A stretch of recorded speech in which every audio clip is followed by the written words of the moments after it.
Queria agradecer primeiro ao convite do Fabrício.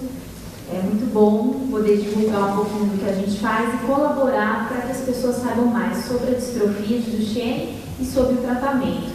E gostaria de agradecer também a doutora Bernadette, que através dela, do ambulatório, do trabalho que a gente faz lá, temos essa possibilidade de ter contato com mais pessoas e divulgar o que a gente faz.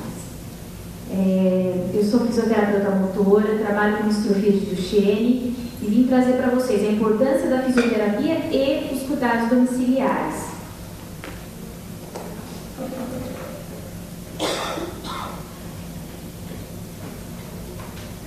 Então a gente já pode começar a falar algumas coisas. Os médicos indicam bastante, quando tem um diagnóstico de Duchenne, a maior parte dos médicos fala, não tem o que fazer, vai fazer uma fisioterapia, ou às vezes não faz nem a fisioterapia.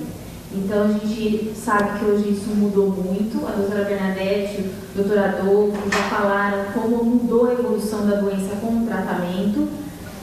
Só que a gente ainda tem a indicação da fisioterapia. Por que fazer fisioterapia se as crianças vão para a cadeira de rodas, se elas vão ter encurtamentos, se um dia elas vão morrer como todos nós morremos? Por que fazer fisioterapia?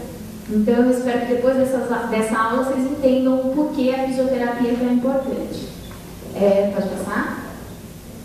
Aqui tem alguns objetivos da fisioterapia. Em primeiro lugar, é importante a gente falar que a fisioterapia, para quem é um portador de uma doença que é degenerativa, que é progressiva, ela tem que ser uma fisioterapia permanente. Então é o tempo inteiro, é a vida inteira. É diferente de uma doença que você tem, que um braço que você quebrou, você vai lá, trata, melhora e recebe alta. A fisioterapia na distrofia, ela tem que ser contínua, porque a cada momento, a cada ano que se passa, tem uma nova dificuldade, um novo exercício para ser feito, um novo enfoque. Então ela tem que ser contínua. Infelizmente, a gente já sabe que a maior parte dos pacientes não tem isso. Tem muitos centros, pelo aumento de demanda, por falta de profissionais, que eles dão alta para os pacientes. E aí cabe a família também ir atrás de outro lugar para fazer fisioterapia, né? Ou o médico indicar um outro local para fazer a fisioterapia. Então os objetivos são manter ou melhorar o alongamento, manter a força muscular, melhorar a dor, prevenir ou minimizar a escoliose, prevenir ou minimizar a osteoporose. Então, assim, nesse primeira foto aqui, eu estou medindo, fazendo a goniometria do paciente. Então, um dos métodos de avaliação da fisioterapia é isso. O goniômetro é para a gente medir a amplitude de movimento, já foi dito aqui, o quanto o meu braço movimenta, o quanto ele alonga, qual que é a amplitude dele. Tá? Isso a gente faz principalmente nas articulações da perna, que é onde tem o maior encurtamento mais precoce nessas crianças. Aqui é verificando a habilidade da criança. Levantar o bumbum, fazer como se fosse um abdominal. Né? Por quê? Isso a gente utiliza para fazer a avaliação dos pacientes e até para fazer exercício. Para a fisioterapia trabalhar, ela faz uma avaliação de força muscular, aplica algumas escalas, a doutora Bernadette citou algumas, a Hammersmith, a NFM, tem outras escalas, a Vignos, ou a EK, no caso de pacientes que têm uso de cadeira de rodas. Então a gente faz uma avaliação para ver aonde está a dificuldade do paciente e o que a gente tem que tratar naquele momento. Tá? Aqui é o fisioterapeuta fazendo um trabalho com bola no paciente. Então, por que alongar? Todo mundo precisa alongar, todo mundo encurta. Se eu pedir para todo mundo da plateia colocar as duas mãos no chão, esticando os joelhos, todo mundo consegue?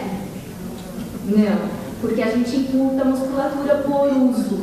A criança que tem distrofia de Duchenne também encurta por desuso, por falta de uso, por rompimento do músculo. Tá? É aquilo que a doutora Bernadette explicou, o músculo rompe, tem lesão muscular e o tendão puxa a articulação e encurta.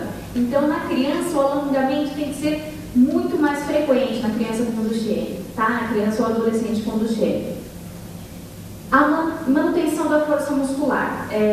Na distrofia, por ser uma doença degenerativa e progressiva, a gente não faz um fortalecimento muscular. A gente não consegue aumentar a força. Às vezes, potencializar um pouquinho, a gente potencializa, mas a gente não consegue ter grandes aumentos de força muscular. A gente consegue manter. É aquilo que também já foi dito. Parou o tratamento do corticoide, o que perdeu a gente não ganha. Parou o tratamento da físio, muitas coisas do que perderam não voltam, tá? Porque o músculo que tem distrofia, ele não é igual ao nosso músculo normal, que a gente vai na academia e faz fortalecimento.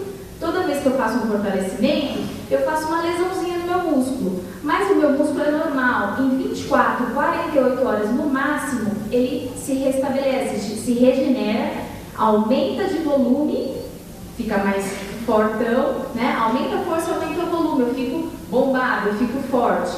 Isso não acontece na distrofia. Toda vez que eu faço força, que eu faço exercício com carga no músculo com distrofia, tem lesão. E o processo inflamatório do músculo distrófico demora muito mais tempo para se recuperar. Não é 24, 48 horas. É às vezes 72 horas. Tá? Então a gente percebe, ou a criança relata, aquele dia que exagerou, que brincou demais, ou fez muita atividade, fica com a perna dolorida, o braço dolorido por vários dias. Isso é uma lesão do músculo que ele está tentando se recuperar e não consegue.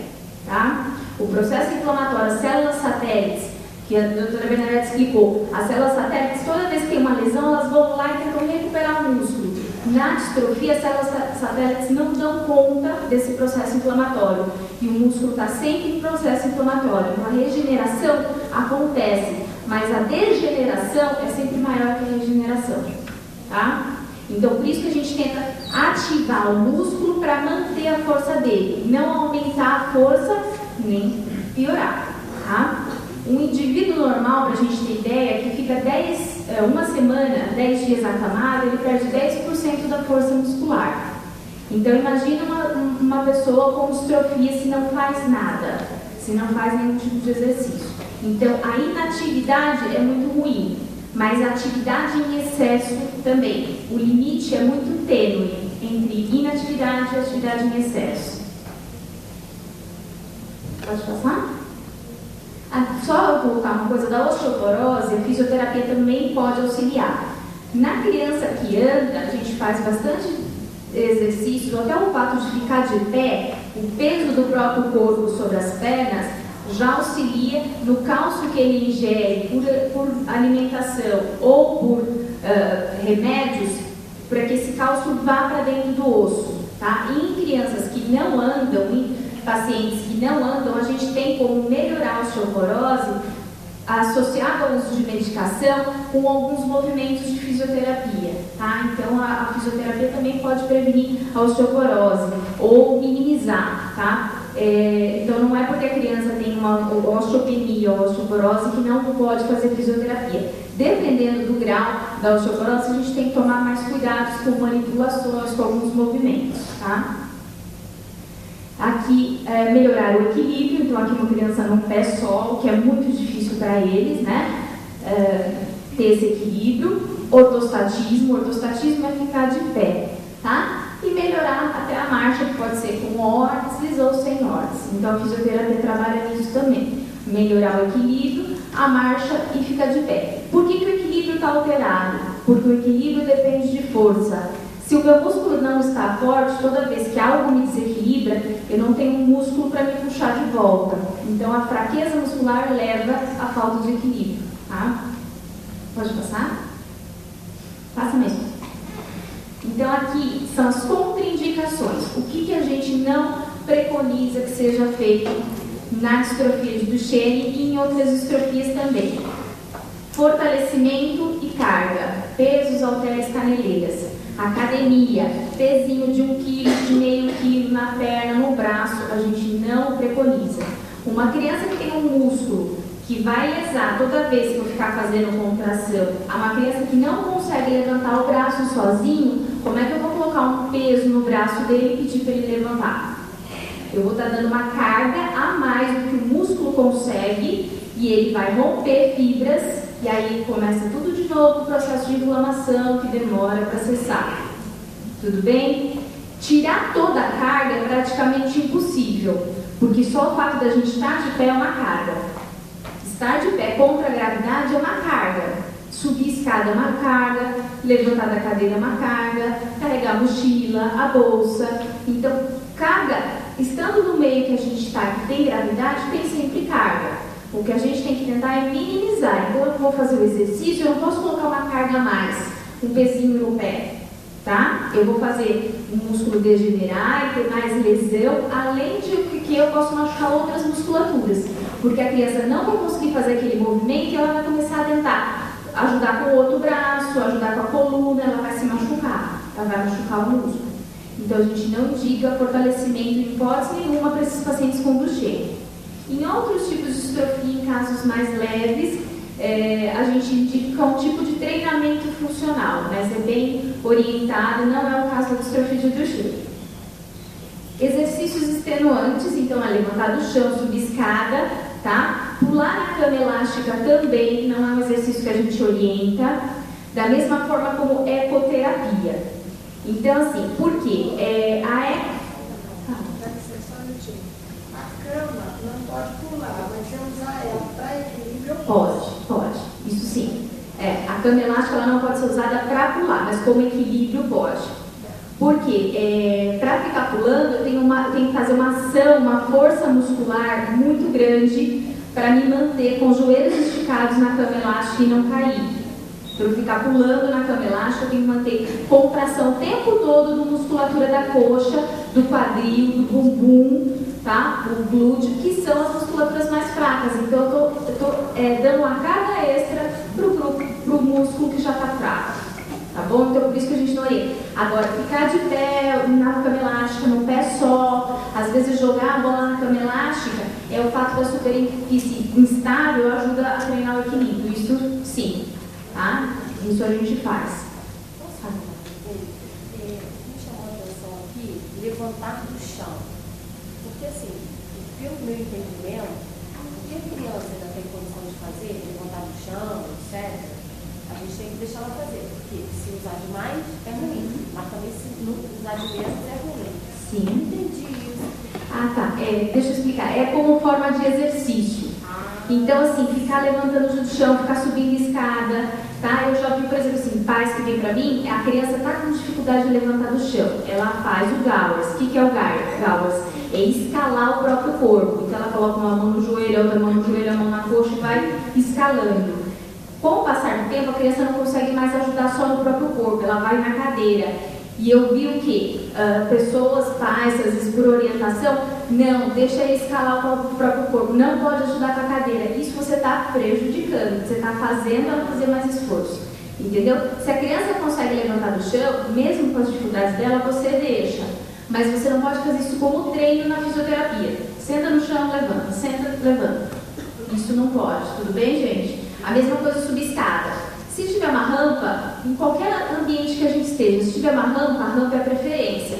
Se não tiver, eu tiver que subir 2 degraus de escada, 5 degraus, tudo bem. Mas eu não posso ficar fazendo isso como treinamento, como fisioterapia, como exercício. Tá?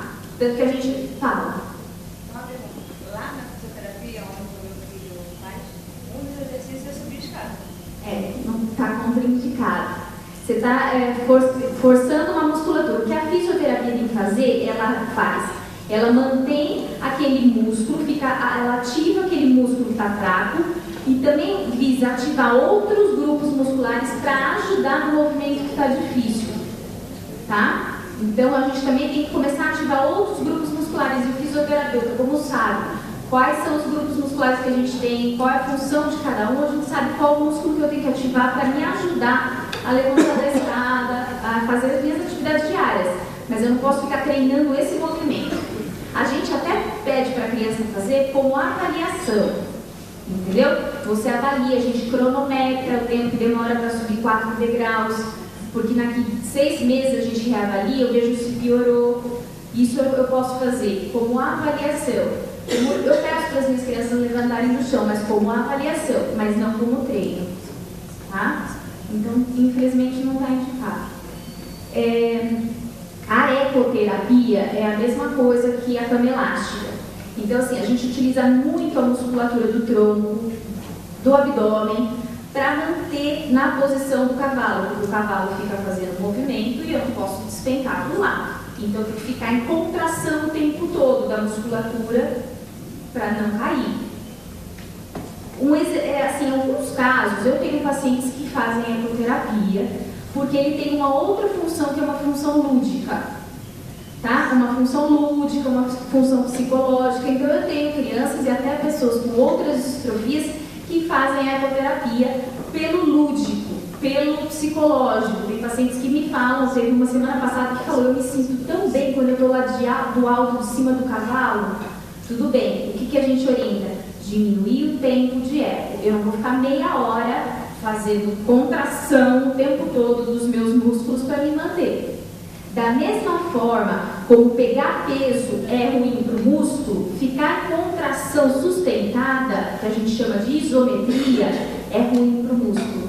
Então, pegar um peso e ficar segurando, eu fico exigindo muito do meu músculo que está instável. O que vai acontecer? Ele rompe, ele faz lesão. Tá? Além que a ecoterapia, ela estimula uma posição para as crianças que já estão em cadeira de rodas, que é ruim, que é a abdução das pernas, as pernas abertas. A criança com distrofia de Duchenne tem as pernas abertas, porque o músculo que fecha a perna é bem mais fraco do que o que abre a perna. Então a gente percebe que eles ficam com as pernas abertas, na cadeira de rodas, no sofá, tá? E o cavalo tem que ficar com as pernas abertas, então você estimula o encurtamento do músculo que abre e a fraqueza do músculo que fecha. 15 minutos no esporte? Essa avaliação de tempo, a gente não tem uma receita de bolo, a gente depende de cada indivíduo. Então era bom, tem que ver o quanto, os sinais de fadiga. Os sinais de fadiga não é só o relato do paciente de estou cansado. Então, ele faz e adora. Ele faz e adora, mas assim, o que precisa é o profissional que está com ele ver os sinais de fadiga. Por exemplo, ele está fazendo muito mais força para manter o movimento está começando a piorar no meio, então isso é sinal de fadiga. Então precisa conversar diretamente com o físio e ver. Tem pacientes que ficam 5 minutos, 6 minutos, 10 minutos, 15 minutos. Muito pelo contrário. Paciente por paciente. Auxilia muito mais ele ainda no equilíbrio. No equilíbrio. Então, ele deve ter uma força muscular muito boa. Agora, tem que estar sempre acompanhando para ver se isso não perde.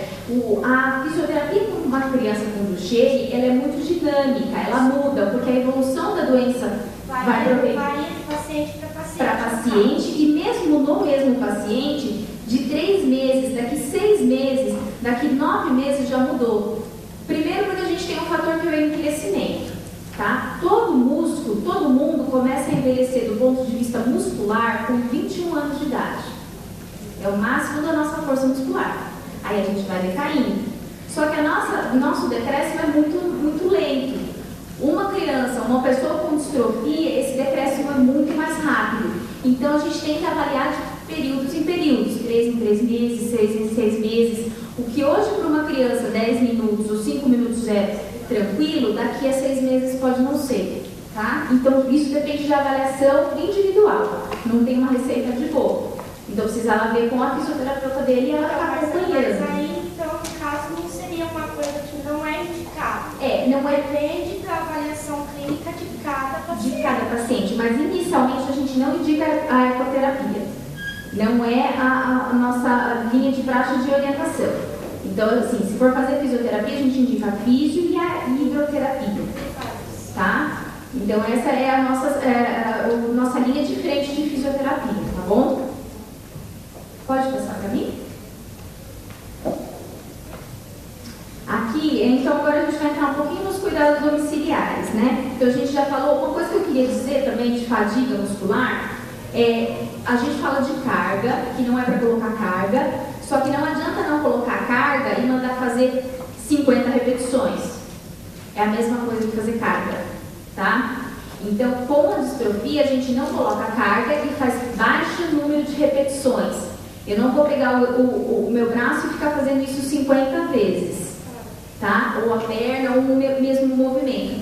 Porque para o músculo, o número de repetições muito grandes também é uma carga.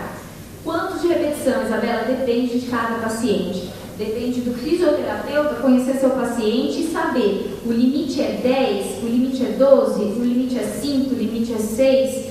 Depende de cada paciente, depende de cada exercício. Tem exercício que o paciente consegue um pouco mais, tem exercício que ele consegue um pouco menos. O que eu costumo dizer também para os meus pacientes é assim: quando eu cansei, quando eu fadiguei, meu músculo já está cansado, eu já tive lesão. Eu tinha que ter parado antes.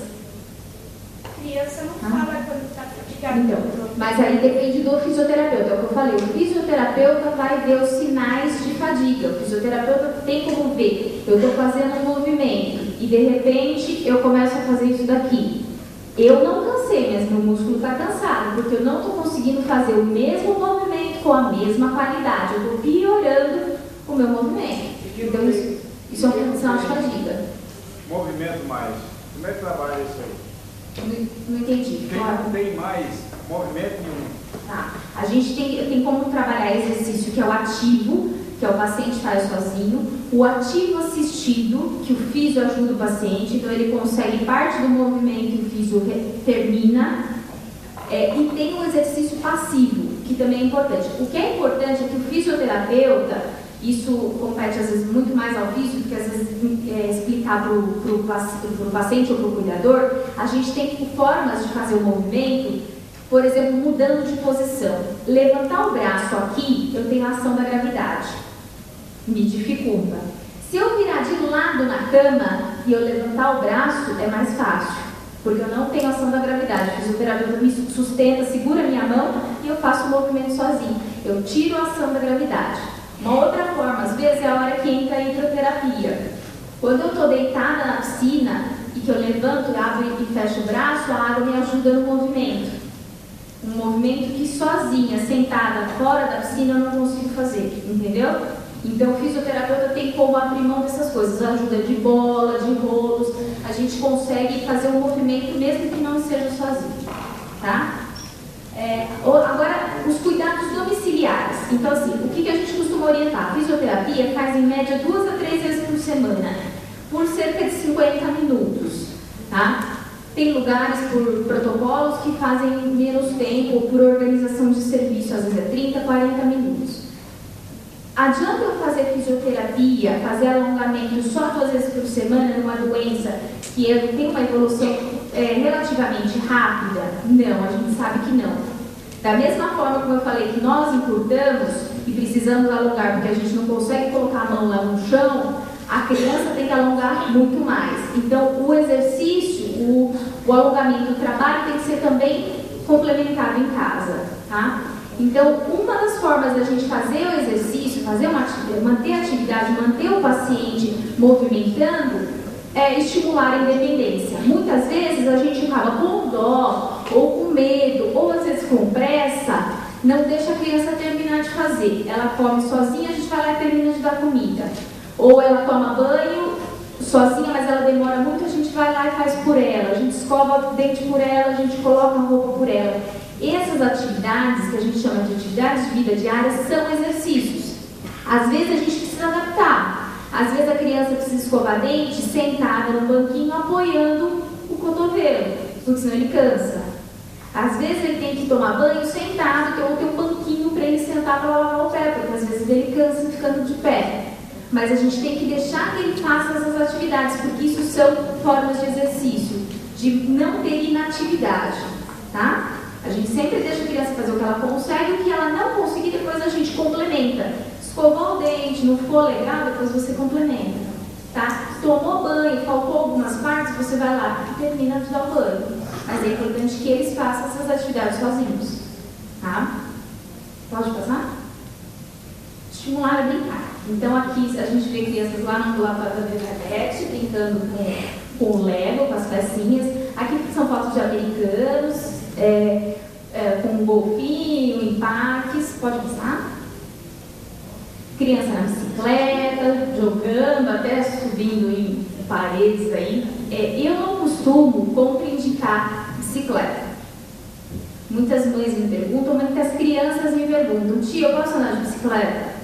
Eu costumo orientar, pode. O que a gente vai ver, dependendo dessa criança, se ela precisa de uma rodinha para ajudar mais, 2 rodinhas, para ajudar no equilíbrio, e é tentar fazer, que é intercalar as atividades para a gente evitar a fadiga muscular.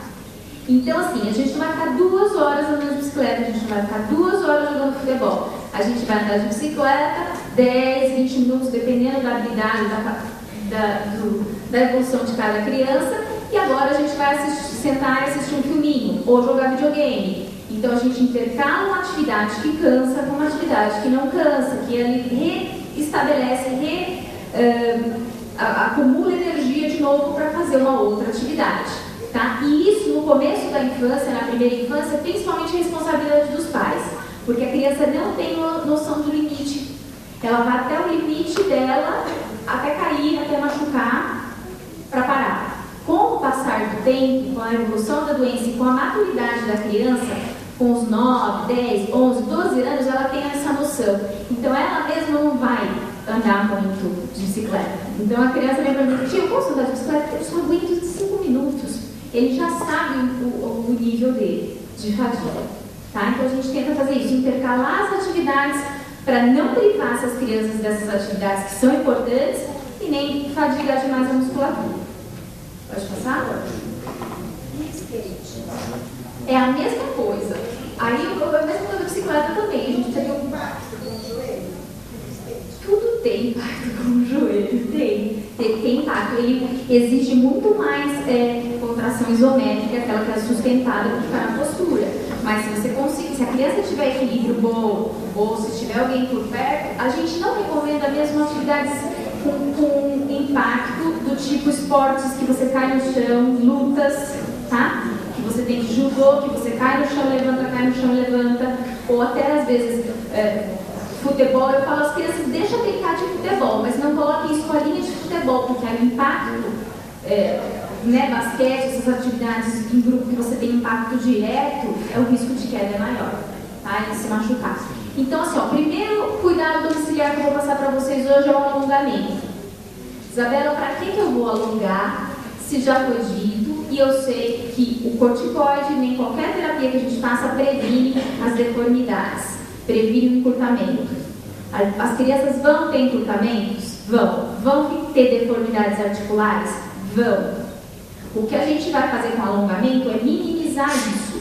Eu tenho deformidades articulares como isso daqui, isso é o pé equino varo, tá? Equino é quando ele cai para baixo, varo é quando ele vira, tá? O pé equino varo, ele pode provocar dor, ele às vezes não permite que a criança use sapato, esteticamente, tá? Tem crianças, adolescentes que se incomodam com isso, além da dor, porque na hora de ficar apoiado na cadeira de rodas, no sofá, não fica a planta do pé no chão, fica a parte do lado do pé na cadeira ou no chão, e isso dói, isso encrava a unha, isso machuca, tá? E isso não permite fazer algumas outras técnicas que a gente tem.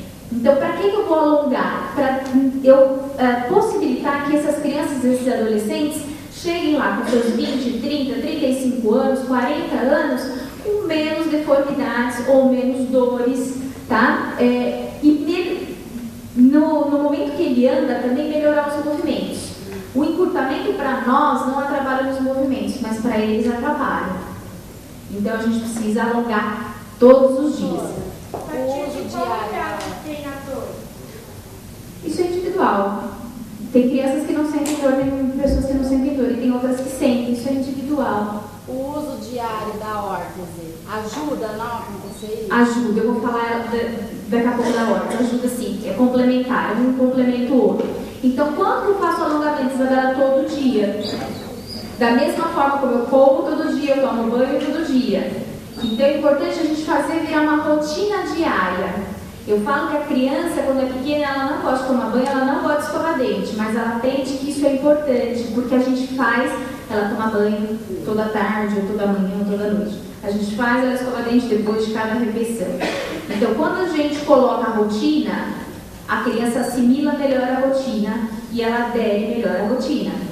Eu também falo para os meus pacientes, os meus pais, cuidadores, escolham um horário para fazer o alongamento. É manhã, é tarde ou é noite, e se fazer sempre no mesmo período. Porque senão a gente não se organiza, hoje eu estou cansado, hoje eu estou com dor de cabeça, hoje não sei o quê, e eu não faço. tá? Fazer todos os dias, é muito importante fazer todos os alongamentos. A gente preconiza uma vez ao dia 3 séries de 30 segundos. Aqueles alongamentos, 1, 2, 3, 4, 5, 6, 7, 8, 9, 10, não adianta nada. O músculo precisa ficar um determinado tempo numa mesma posição para ele entender que ele tem que ficar alongado, para fazer efeito, tá? Para o fuso muscular entender e permanecer alongado. Pode passar? Aqui tem um exemplo de alguns alongamentos. Isso é o que a gente não quer que aconteça, né?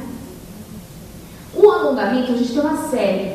O que é legal é que em cada etapa, cada fase da doença, os pacientes precisam de um alongamento específico ou precisam reforçar alguns.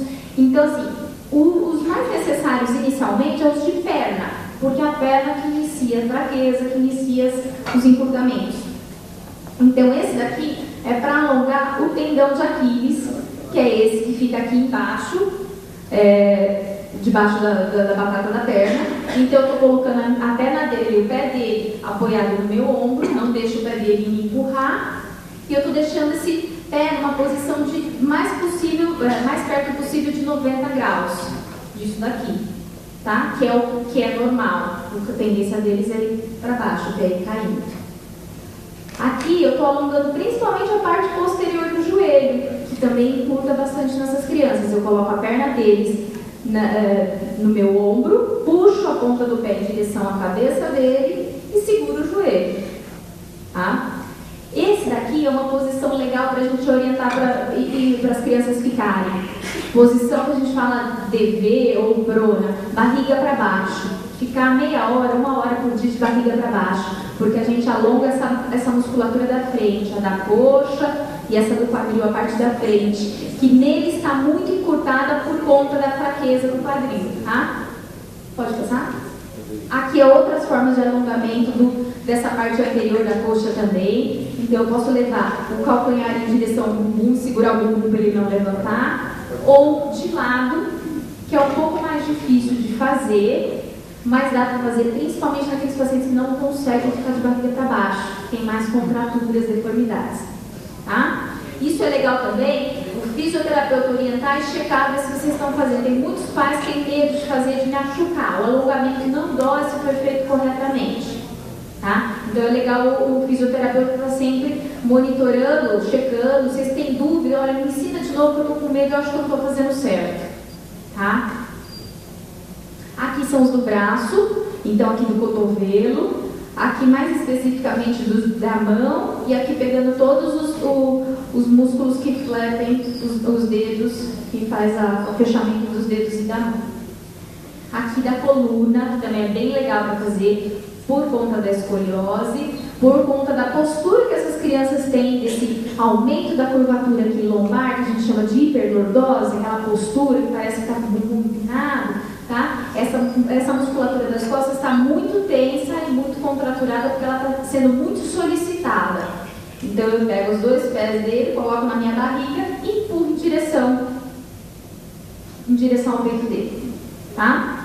Crianças ou os adolescentes mais graves, às vezes já com problemas respiratórios importantes, eles não conseguem ficar nessa posição. Aí a gente tem que testar uma outra forma de alongar, tá? Pode só voltar um. Esse alongamento eu gosto de fazer, que é fácil de fazer. A gente em casa coloca travesseiro, cobertor, tá? E pede para a criança pender para o lado e você vai lá e mantém, segura ele. Então você alonga essa parte lateral aqui da coluna, tá? Que também está muito solicitada, né, nesses pacientes. Vamos passar?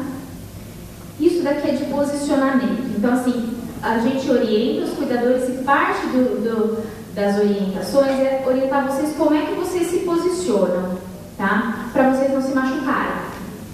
Vocês vão ficar a vida inteira ajudando uma criança ou um adolescente, senão vocês vão ter dores nas costas, vocês vão ter problemas, vocês vão ter que fazer físio também.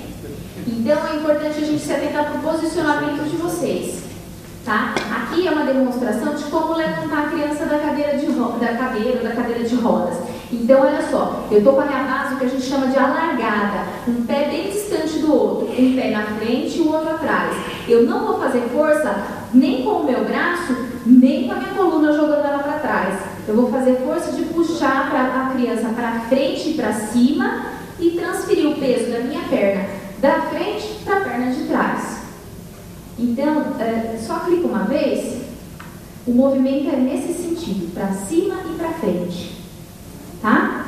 Então, aí eu faço para cima e para frente e a criança fica de pé. O que é importante?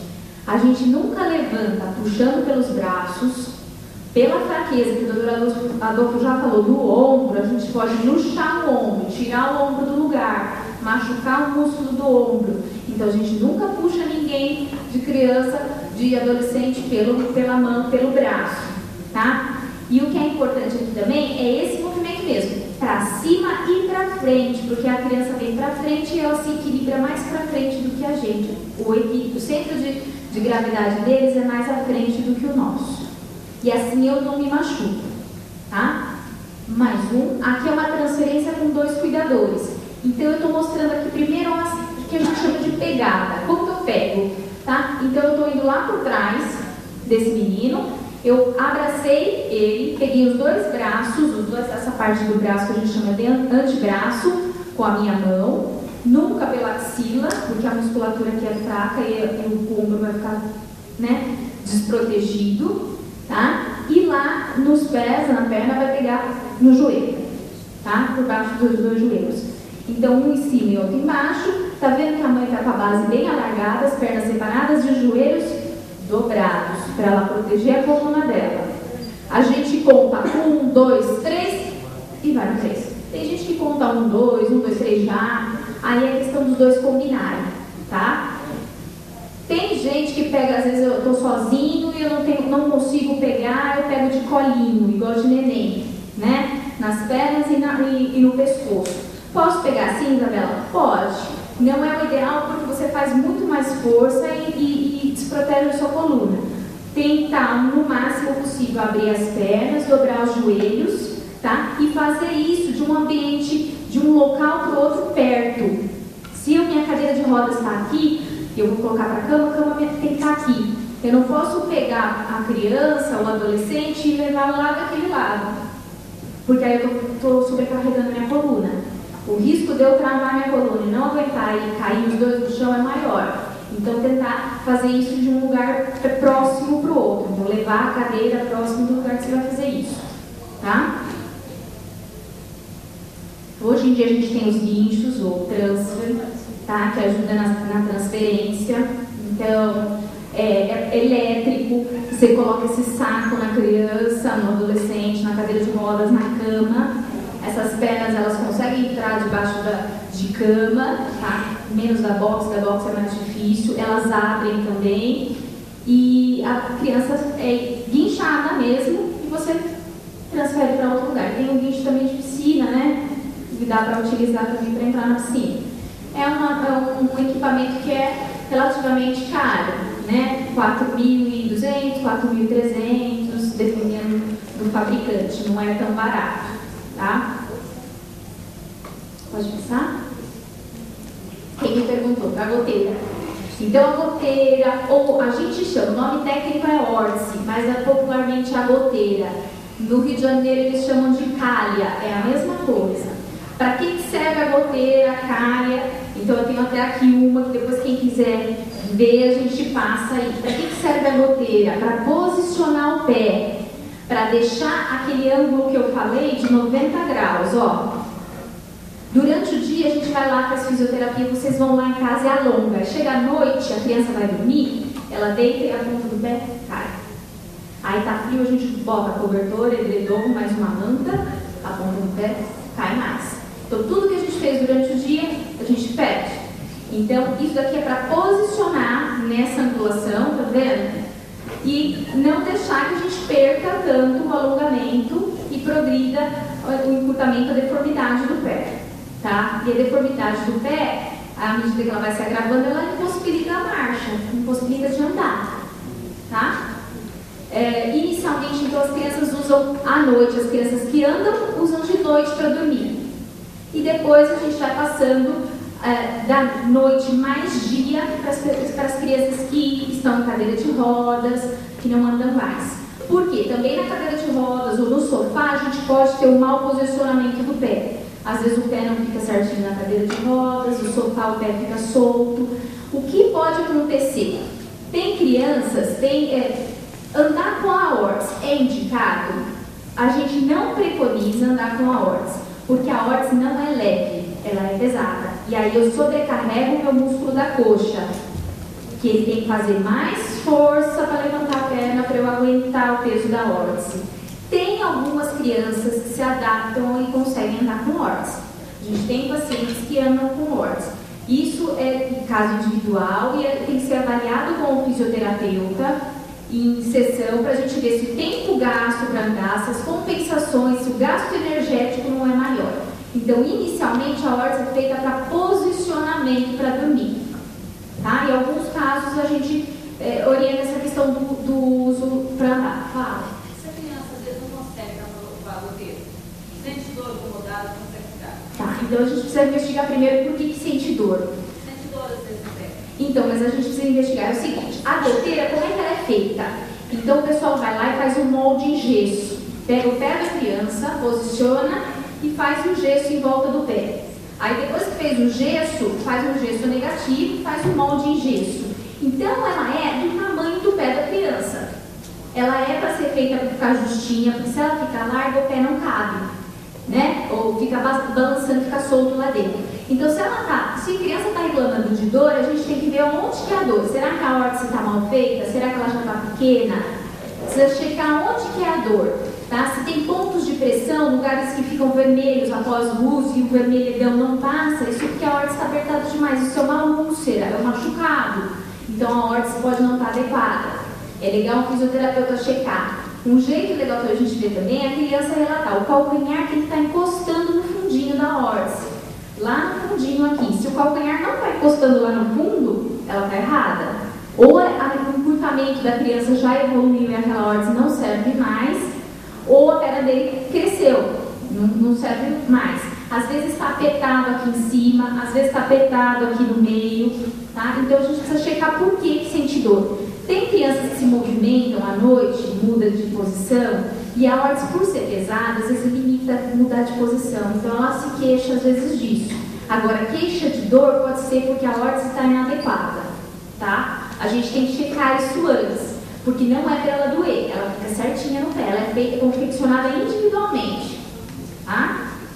O uso permanente da órtese provoca uma fadiga do Uso permanente, você fala de manhã, de dia? Não, durante a noite. Não. Esse posicionamento da órtese remove, ela não dá fadiga? Não, porque é o posicionamento passivo, né? A gente coloca a posição que a gente coloca, tem crianças que a órtese não fica em 90, ela fica 10 graus para baixo aqui. Você vai passivamente até o máximo que ela consegue.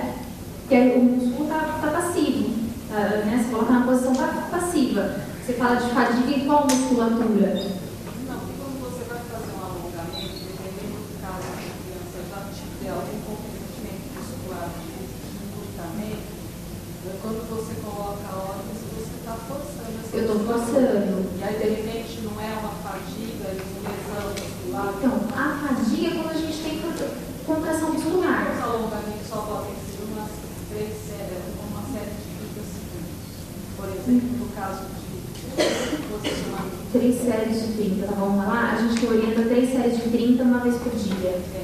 Então, Órtese não seria um alongamento, por exemplo? mas ele é um alongamento permanente, mais tempo. O alongamento, se a gente faz 3 séries de 30, é que você faz 8 horas de alongamento, entendeu? Mas o alongamento em si não faz fadiga, a não ser que a criança esteja empurrando a sua mão contra. Eu estou fadigando, eu estou fazendo força contra a sua resistência. Mas se eu faço na amplitude de movimento, ela não deve fadigar, entendeu?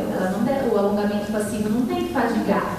O alongamento ativo às vezes pode fadigar, porque você está fazendo força em outros músculos para tentar fazer aquele alongamento. Mas o alongamento passivo, feito corretamente, não tem que fazer fadiga muscular, tá? É porque eu vejo que eu acho assim, que vocês não dá conta De usar a órtese. de conta de posicionamento, e não assim, de ponto de atrito, ponto de contato. E a órtese está adequada. Adequado, e é posicionamento, é postura mesmo. Então, e ela está adequada assim, o que ele tem quantos de angulação aí? Qual? Não sabe, às vezes ele já está num grau de estação. A gente tem algumas órteses que elas são com tração. Ela é articulada, Então ela não é rígida igual essa, ela tem uma articulação aqui no joelho, no maléolo, no tornozelo, e tem uma faixa de tração. E aí o que você pode fazer é deixar o paciente com a angulação dele normal e aos poucos, com a evolução, com a melhora desse relato de cansaço, de dor, de fadiga, e puxando mais, tracionando mais e chegando mais na posição neutra. Tá? Ela é mais difícil da gente fazer porque às vezes ela não, dependendo da idade da criança, a portaria não libera a órtese de contração. Eles liberam até 13 anos, se não me engano. Tá? Doutora, o uso da órtese, no caso dos pacientes de Duchenne, ele previne o pé ficar... A deformidade. Isso, ele previne. Mas ele não faz com que isso não ocorra. Se a gente fizer todo o tratamento de alongamento, de fisioterapia de órtese, a gente tem pacientes que não evoluem para equino. De não evoluir para equino. Mas se ele já está em equino varo, a gente não consegue colocar no lugar. Mas tipo assim, o entortamento. Isso. Aí a gente... eu vou explicar para você no próximo slide. Peraí. Então, olha, manter o alongamento até manter a marcha correta, porque o paciente consegue colocar melhor o calcanhar no chão, prevenir deformidades e a dor. E ele tem que ser indicado por um físio e por um médico. Faça para mim. Então, ó, só para elucidar, essa órtese está correta, essa daqui está incorreta. O pé está virando lá dentro, tá vendo? Olha aqui onde é que está o pé. Olha lá como é que está o pé. Provavelmente essa criança tem dor. Então, o equinovaro, tem equinovaro que a gente consegue fazer órtese, tem equinovaro que não dá nem para fazer órtese, porque os técnicos não conseguem nem moldar direito. Um grau ainda, um pouquinho ainda, ainda dá para fazer. Depende, a gente tem que avaliar cada paciente. Então, isso daqui está inadequado. Talvez não dê para fazer órtese nele ou a órtese não está adequada.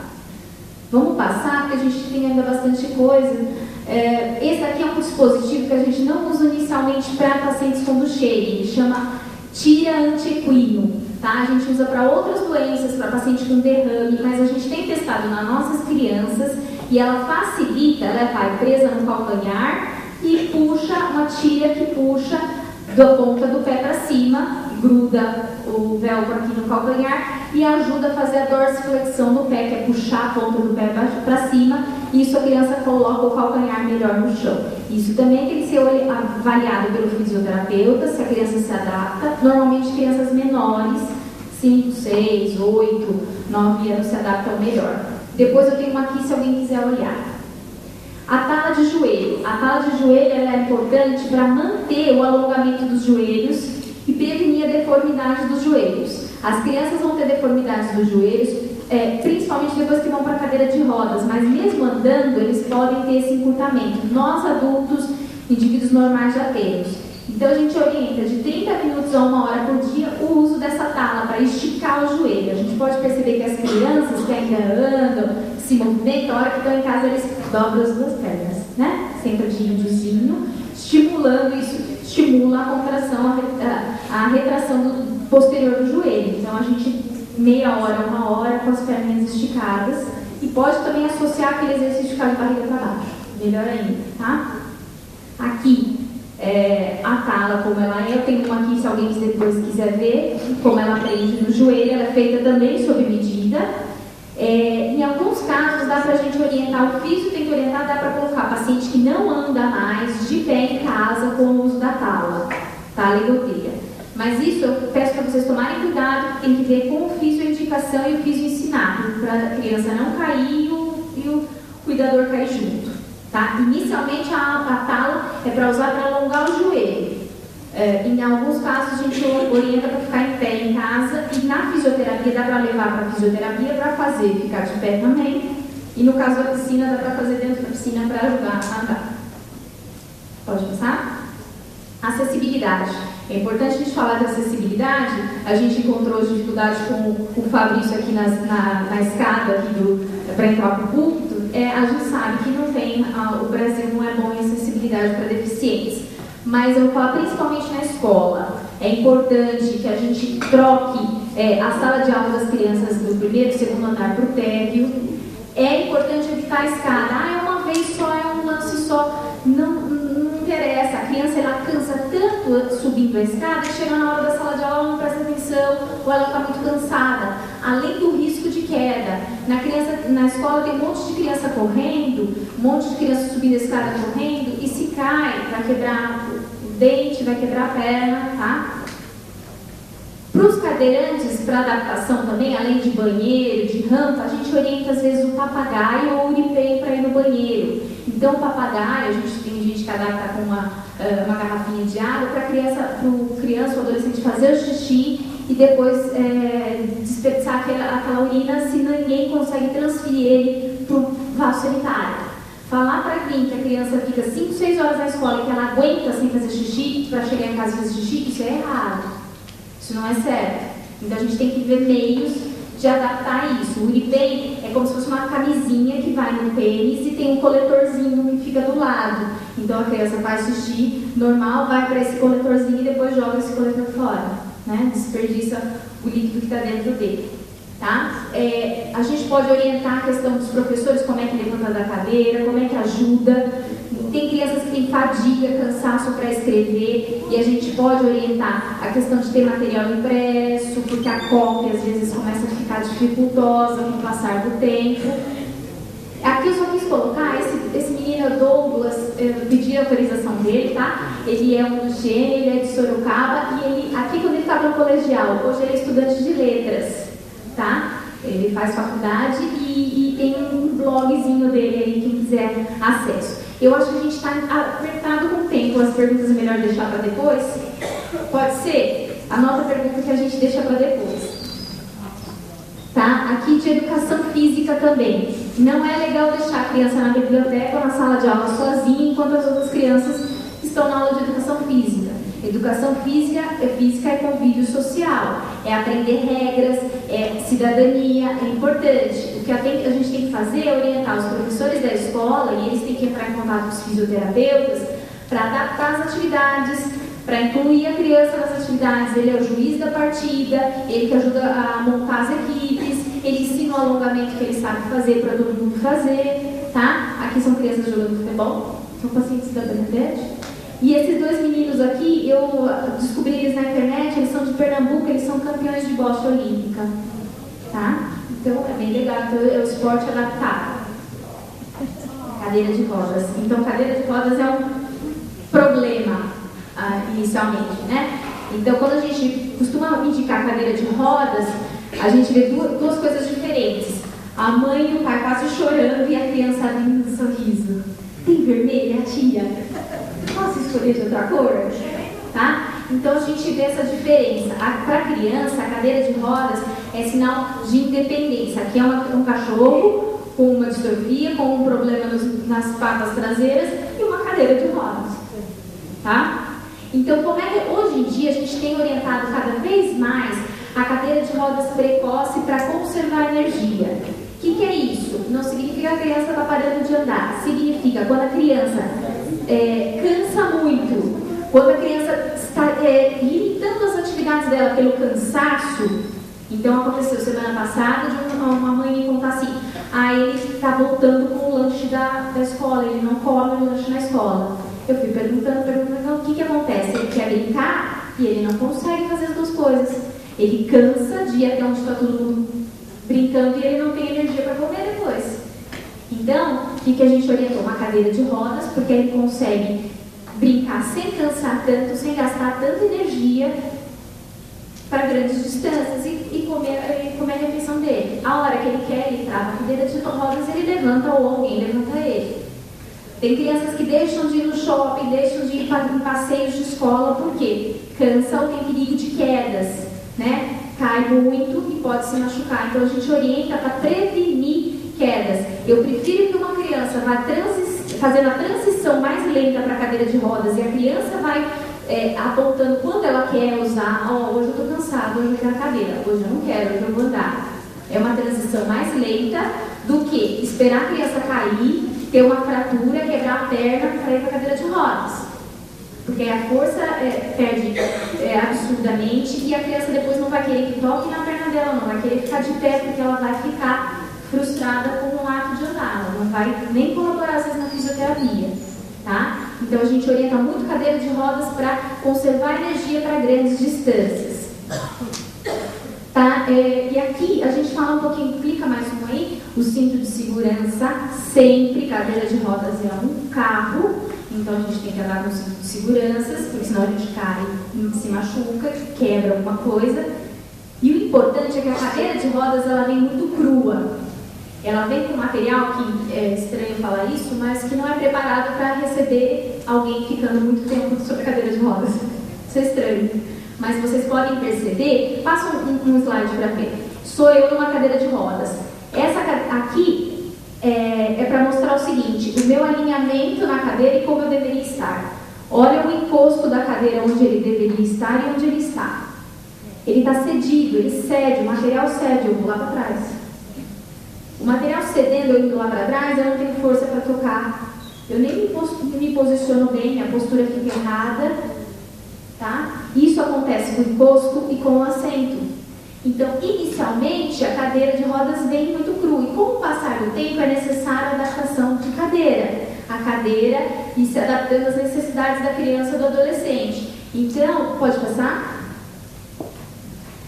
Mesmo porque com a evolução da escoliose e as fraquezas, a criança vai pendendo para um lado, vai pendendo para o outro, tá? E a gente tem que ter uma postura mais adequada. Pode passar. Então, aqui só para mostrar alguns slides de alguns pacientes com cadeira totalmente inadequada. Olha onde está esse ombro, tá? Olha isso, a distância aqui da coxa até a cadeira. Tem mais de um palmo aí, essa cadeira é pequena para ele, tá? Os pés das crianças vão caindo, pode passar. Tá para fora. Essa posição, isso não é nem uma cadeira, isso é uma cadeira hospitalar. Olha como é que está a criança lá atrás. Você acha que ela consegue comer assim, que ela consegue brincar, né? Que ela consegue tocar a cadeira? A perna em abdução, aquela perna aberta que eu falei para vocês. Olha o posicionamento do ombro, olha a outra mão que fica lá embaixo caída, que não dá para usar. Só para falar, esse menino é os Duchennes que eu tenho mais velho, ele tem 33 anos. Ó, aqui tem essa cadeira tem algumas coisas boas e outras ruins. Aqui, olha a distância que ele está lá da cadeira, né? Então, a falta de apoio da cabeça. Quando cansa, ele não tem onde voltar com a cabeça. Ele fica o tempo todo com a cabeça aqui para frente. Vai cansando. O pé que já não está cabendo no espaço do apoio de pé.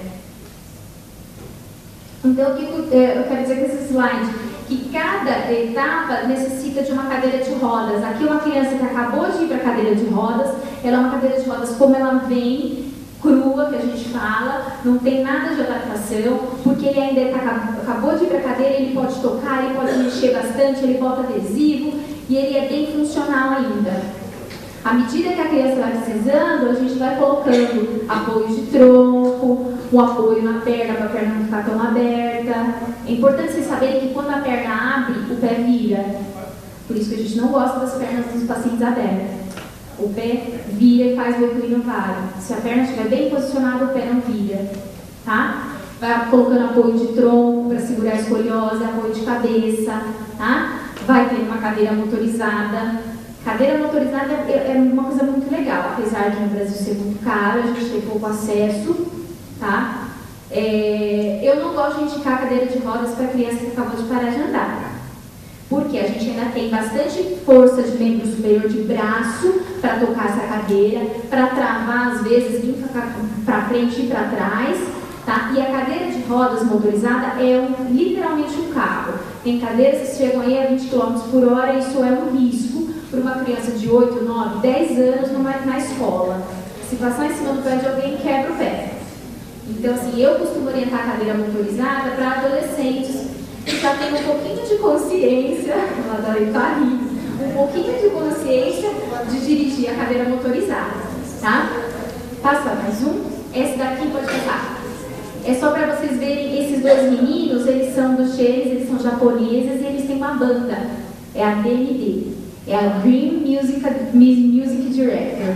Eles têm uma banda, eles tocam, eles cantam e eles usam ventilador. Eles usam a peça bucal que a Adriane falou. Então eles respiram e cantam. E cantam. Respiram e cantam. Tá? Oi? Eu não sei dizer a idade. Eu acho que um estava com Ai, não sei te dizer, eu preciso olhar, tá? Conseguiu no YouTube? Não consegui o videozinho dele no YouTube, preciso pedir pro Miguel. Eu tentei procurar um videozinho do YouTube para colocar deles, mas eu não consegui. Não sei se está com outro nome, mas com o nome da banda não tá.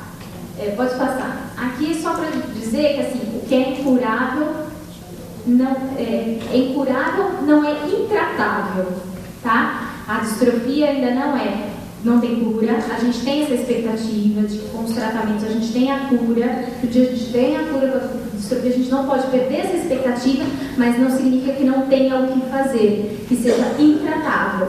A gente tem muito o que fazer, mesmo porque quando chegam as tecnologias, como que a Bernadette falou, de exoskip, de terapia gênica, a criança ou o adolescente precisa ter condições de passar por esse tipo de tratamento. Então, até lá, tem muita fisioterapia, muita órtese, muito alongamento, muito exercício respiratório, senão a criança chega sem condições de um tratamento. Então, não é porque não tem cura que não é tratável, tá? Desculpa, gente, eu fiquei sem tempo.